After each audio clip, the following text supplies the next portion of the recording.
ما اتولدش وفي بقه معلقة دهب، ولا بدأ حياته في قصر، ولا كان معاه ملايين تساعده يمشي طريقه بسهولة. ده بدأ من تحت الصفر، من شاب عادي جدا عنده حلم كبير وطموح أكبر من الظروف، لغاية ما بقى إمبراطور السيراميك في مصر والشرق الأوسط. يا ترى إيه حكاية محمد أبو العينين، وإزاي بدأ وثروته وصلت لكام؟ كل ده وأكتر هنعرفه في الفيديو ده، فخليكم معانا. محمد أبو العينين واحد من أشهر رجال الأعمال في مصر، وتقريبا كده مفيش مصري ما سمعش عنه. أبو العينين اتخرج من كلية التجارة وإدارة الأعمال جامعة حلوان سنة 1973. كان وقتها مجرد شاب لسه بيدور على نفسه وعايز يعمل حاجة مختلفة بعد التخرج. ما استناش فرصة تيجي لحد عنده، سافر ليبيا واشتغل في الاستيراد والتصدير، وتعلم إزاي السوق بيمشي وإزاي الفرص بتيجي فجأة، واللي ياخد باله منها هو اللي يكسب. بعد كام سنة رجع مصر ومعاه خبرة وفكرة أكبر، مش بس بيتاجر، ده كمان بيصنع. وهنا كان أبو العينين أخد قرار ناس كتير شايفاه جنون. أبو العينين اختار صحراء العاشر من رمضان في وقت ما كانت صحراء حرفيا، لا خدمات ولا عمران ولا أي حاجة تشجع على الاستثمار، ووقف هناك وقال هنا هبني مصنعي وهعمر المكان ده. في أواخر السبعينات وبداية الثمانينات بدأ أول مصنع للسيراميك باسم كليوباترا، وكان أول مصنع حديث مجهز بأحدث تكنولوجيا موجودة وقتها، وبدأ ب 300 عامل بس. لكن مع الوقت والتعب والمجازفة المصنع كبر وبقى مجموعة مصانع، والنهاردة عدد العمال والمهندسين والفنيين بقى أكتر من 25 ألف، وبيصدر لأكتر من 108 دولة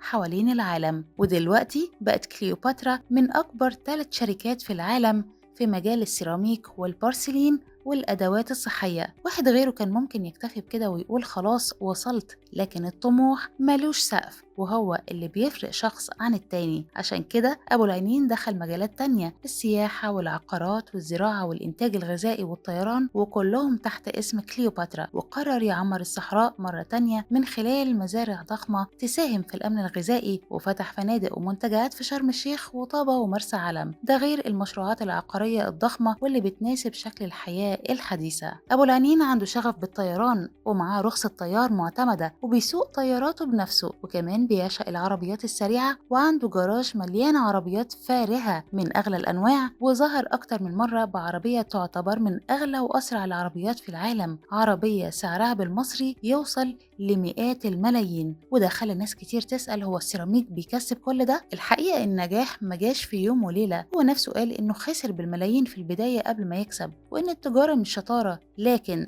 تعب وصبر وتوكل على ربنا. على الرغم من كل الثراء ده، لما بيتسأل عن حجم ثروته بيقول بصراحة إنه ما بيعرفش، لأنه استثماراته كتير جدا، ويكرر دايما المال مال الله، وإنه أهم حاجة عنده إنه يؤدي حق الدولة وحق الناس. عشان كده أسس أعمال خير كتير، وناس كتير بتقول إنه عمره ما بيرد حد محتاج. وبعيدا عن المال، أبو العنين دخل البرلمان من سنة 95 واستمر سنين طويلة لغاية ما بقى وكيل مجلس النواب، وده بسبب حضوره القوي وشغله المستمر وحب الناس ليه. أما بقى في الرياضة، أبو العنين أسس نادي سيراميكا كليوباترا عشان ينافس الأهلي والزمالك، وعلى الرغم إنه أهلاوي إلا إنه بيشجع فريقه بحماس رغم كل المليارات دي. لما تيجي تبص على حياته الشخصية تلاقيه بيحب الأكل المصري البسيط، بيفطر فول وبيتغدى محشي ويدخل المطبخ بنفسه، وبيقول دايما إن النجاح مش في الفلوس بس، لكن في إنك تبدأ من الصفر وتفضل تطور نفسك وتكبر حلمك كل يوم.